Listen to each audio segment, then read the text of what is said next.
Hello दोस्तों, नमस्कार, प्रणाम। आप सब कैसे हैं? उम्मीद है कि आप सब अच्छे हैं। आप लोग के साथ एक लगन गीत लेकर आए हूँ। अच्छा लगे तो कमेंट, सब्सक्राइब, शेयर ज़्यादा से ज़्यादा सपोर्ट कीजिएगा। अरे रोवेली कवन हो बेटी नयनवा ढूढ़े हो लोरावा। अरे रोवेली कवन हो बेटी नयनवा ढूढ़े हो लोरावा। अरे कैसे दौड़ैबे प्रभुजी आपन लाली हो घोड़ावा।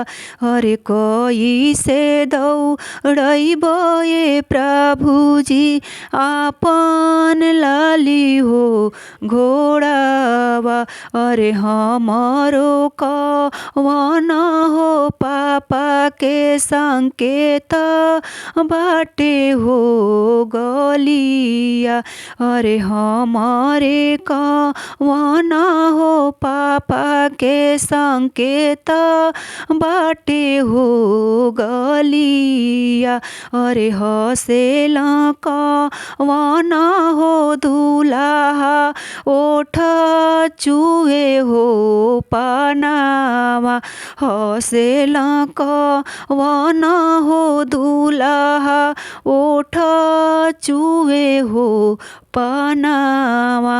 अरे हमारे पाजी के हउए सोने मुठी हो छुरिया।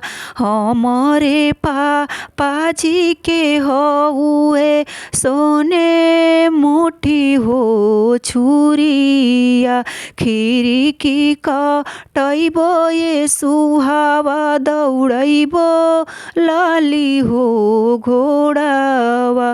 खिड़की कटैबो ये सुहावा दौड़ैबो लाली हो घोड़ावा।